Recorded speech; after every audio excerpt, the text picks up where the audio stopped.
Dans l'épisode d'Un si grand soleil du samedi 25 juin, Alix, Nadia Fossier, et Virgile, Fred Bianconi, qui ont passé la nuit ensemble, ont rendez-vous avec Céline Dufy, à Anne-Laure Gruet, pour les travaux du spa.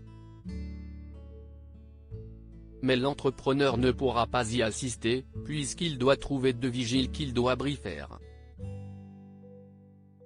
Avec les récents événements, Virgile estime qu'ils ne peuvent plus se permettre d'avoir d'autres soucis, sans quoi le Senso ne se remettra pas. Et puis, il préfère prendre le maximum de précautions avant la soirée masquée, prévue le lendemain. Au même moment, Claudine, Catherine Wilkening, appelle son ex-mari pour avoir des informations sur l'avancée de l'enquête. Clément, Yvon Bach, lui confirme alors qu'Alix est bel et bien innocente.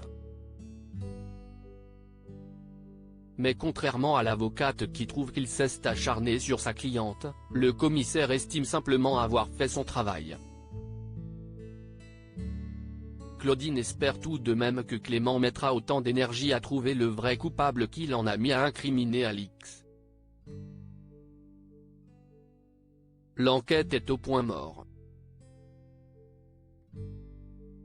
Élise, Malia Roman, n'arrive pas à trouver qui se cache derrière les haters du Senso. Les relevés d'empreintes sur la camionnette de Sofia, Marie-Clotilde Ramos-Ibanez, n'ont rien donné, tout comme celles dans la cuisine. Becker est pourtant certain que la friteuse a été rallumée intentionnellement, provoquant l'incendie du Senso. Yann, Constantin Balzan, propose de s'intéresser davantage à Virgile mais Becker pense que c'est peine perdue. Il compte surtout sur le fait que cette personne va recommencer et que cette fois-ci, ils la prendront la main dans le sac. Alors que Maxime, Cédric Chevalme, et Sabine, Gaëlla Ledeva, déjeunent, ils sont interrompus par Claudine. La professeure fait donc les présentations entre son compagnon et sa mère. Mais Maxime est persuadé d'avoir déjà rencontré l'avocate précédemment. Probablement au Senso puisqu'elle s'en occupe dans le cadre de son métier. Maxime en profite alors pour lui demander si la police fait le lien entre les récents événements qui ont touché le club. Il estime que le Senso aura du mal à s'en relever mais ferme, Claudine lui rétorque que les propriétaires ont des ressources et vont s'en sortir. Le soir, au bureau, Claudine questionne Johanna, Aurore Delplace, à propos de Maxime. Elle avoue le trouver bizarre. Elle a le sentiment que quelque chose sonne faux chez lui. Elle ne le sent pas et espère donc que sa fille n'est pas en train de tomber amoureuse.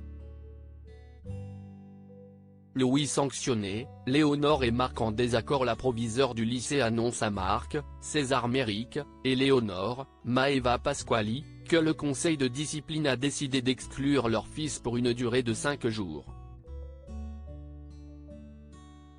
Et Louis, Sylvain Bocara, devra repasser son devoir sur table.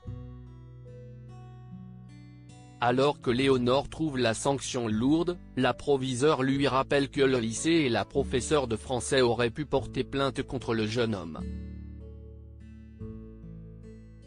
Elle les prévient également qu'en cas de récidive, l'adolescent sera exclu définitivement.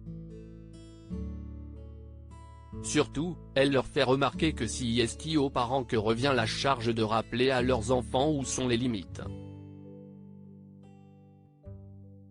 Une réflexion qui n'est pas passée auprès de Léonore. Excédée, elle quitte son bureau, tandis que Marc est beaucoup plus coopératif. Les ex ne sont pas d'accord, à tel point qu'ils se disputent en sortant du lycée. Marc estime que leur fils doit prendre conscience que ses actes ont des conséquences, tandis que Léonore lui reproche de mettre trop de pression à Louis. De son côté, Kira, Colin Ramos Pinto, s'est portée volontaire pour apporter les devoirs à Louis. Alors que Sabine lui remet des exercices, l'adolescente lui confie trouver cette sanction injuste. Elle trouve que Louis a besoin d'aider, non pas de punition.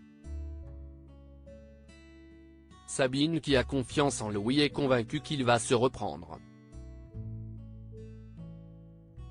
Le principal intéressé avoue à Kira qu'il sait qu'il a déconné, mais il pensait que c'était moins grave que de rater son examen.